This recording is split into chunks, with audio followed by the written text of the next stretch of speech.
I was very fortunate to work with some of the most successful semiconductor startups. For example, Marvell was a startup at that time, and they used to be my customer. And Etheros was a startup; they used to be my customer. So in that process, I was very well exposed to some of the startup, activity in the valley.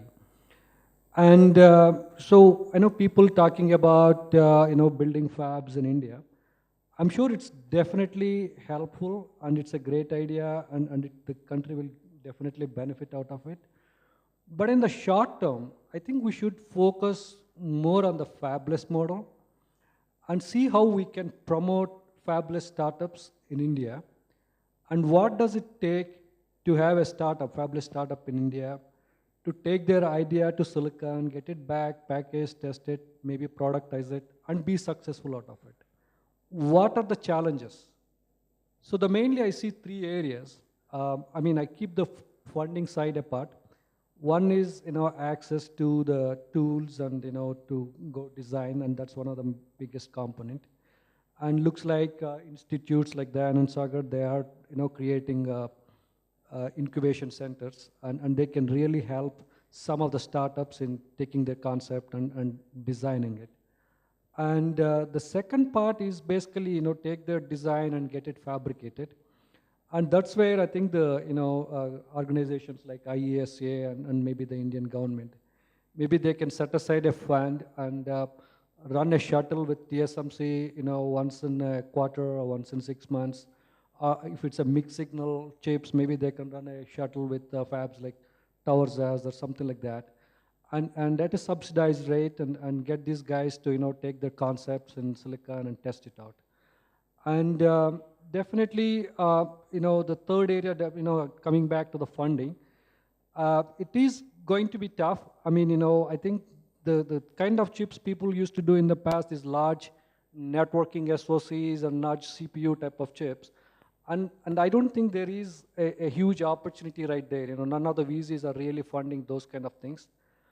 But this IoT type of opportunities, I see a great opportunity for mixed signal type of SX chips that can go into all these devices that are going to get connected with each other. And also a health industry is another area where people can find applications for mixed signal chips. And that's where I think the Indian startups, fabless semiconductor companies can focus on. So that is my take on this. And with that, I'll So, pass to the next. Venkat, just one additional question for you. What role did the industry play in Silicon Valley in developing the ecosystem, and what role did the government play in the US in developing that? So the government definitely didn't play any role in this. I can tell you that. And the industry, I think the biggest thing was the VCs were playing an important role in this.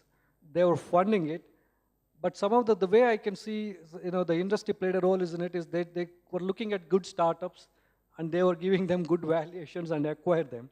So that's probably the biggest role the industry played in it. So they were encouraging more and more startups. They could see, hey, if I have a nice startup with a nice concept, this big company like Intel or Broadcom is going to acquire me.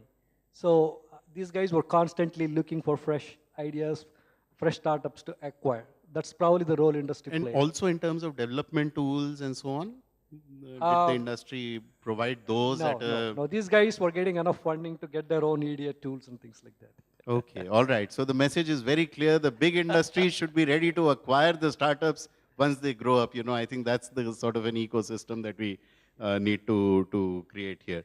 Casey, coming to you, share your experience of as an entrepreneur and your journey, and then what could have been better in that entire journey. Yeah, good evening. I've spent about 21 years in the semiconductor industry, and suddenly decided to quit and do something very different. And we were kind of overwhelmed by the problem, which we kind of first wanted to look in the area of healthcare. The first problem we focused was on preventable blindness. And that set us, actually, we wanted to see whether we could have done it in Philips, but then Philips was not in the ophthalmology space. So we decided that we should do it ourselves, because if we believe that we can make a difference through technology, we thought we should kind of try it out. Probably we were in our early 40s, so it was probably a midlife crisis. We took that plunge and tried to do something on that. But then what we actually focused was on the problem. So the problem was, how do we prevent blindness or preventable blindness happening? And then we went about understanding what were the reasons for that, and then actually zeroed in on there was a need for medical equipment. So fundamentally, making the medical equipment was not the original idea. The original idea was to actually solve a problem, and the consequence was actually making a medical device.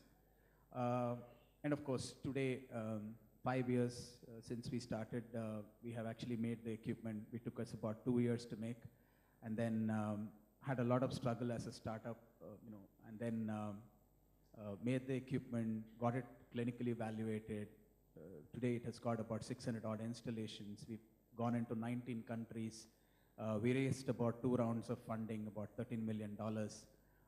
We have come out with lots of new products, especially looking at premature babies, problem called retinopathy of prematurity, optical coherence tomography. So a lot of things we've gone in. Probably we'll try to get into more of this as we go. But then quickly talking about the challenges. The biggest challenge is the mindset. First of all, getting out of a nice job and doing entrepreneurship itself is a big challenge. After doing that, making a product out of India is definitely a bigger challenge. And if that product happens to be a medical equipment, it's much bigger challenge. So all these three put together makes very difficult. Then the second thing is, when you make a product, the gestation period for you to survive on your own without actually getting revenues is almost like 2 years. So your ability to survive that period is very critical till the product is proven in the market. Then, of course, still, to make the product, have working capital, because no bank will support you.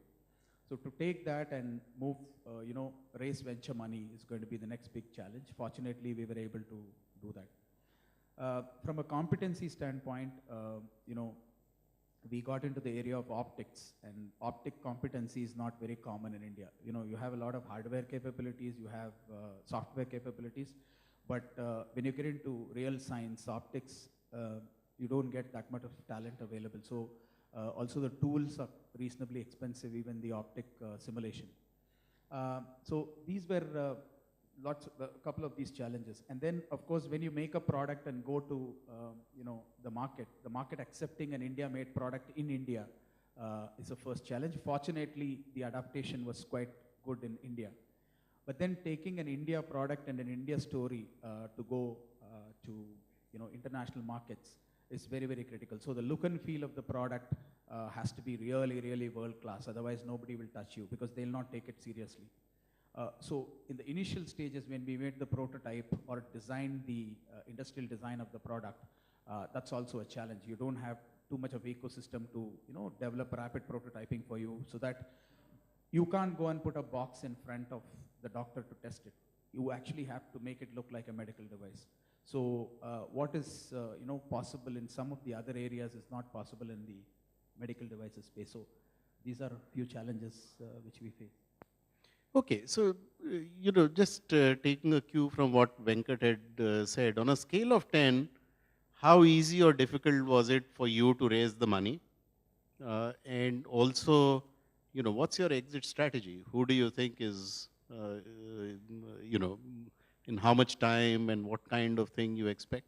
Yeah, I think raising money is definitely a challenge, but actually, if you have a product which is extremely unique, so the product what we have is very unique globally. So it's a unique patent, and it was not, globally we were the first people to do that. So that gives us heads up. But what is more relevant is people want to see the install base. So when you go for funding, you should at least have 20, 30 installations before they take you seriously.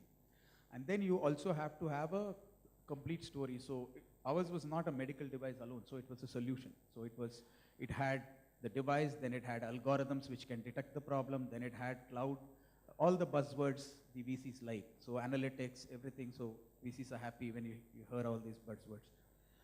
So that makes it fairly, it didn't take us much time. We raised capital in about first round in about 6 months, and then the second round we raised in about 4 months. So it was fairly easy from that standpoint.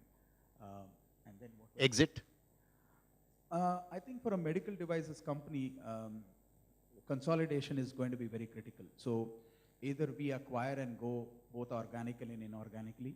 I think also doing a service strategy. So one is making the equipment, but if you really look at the problem we wanted to solve is preventive care. So when you actually want to do preventive care, you actually deploy it as a service. So you will have to screen people in places where they not normally go for eye testing. So the exit strategy is probably, VCs want it in about seven years. We would probably like to run it as much as possible, acquire companies or build more products. Obviously try and see if we can do an IPO.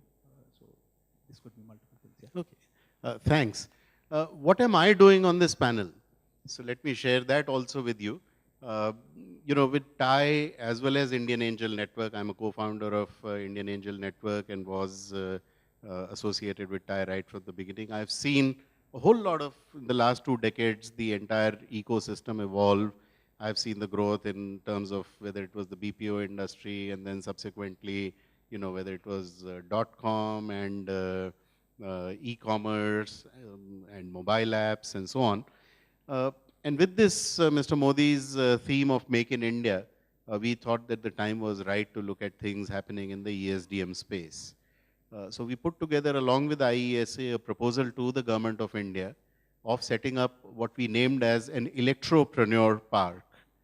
So this is an accelerator for companies which will come in there, stay there, fine-tune their product, and after fine-tuning it, take it to the market.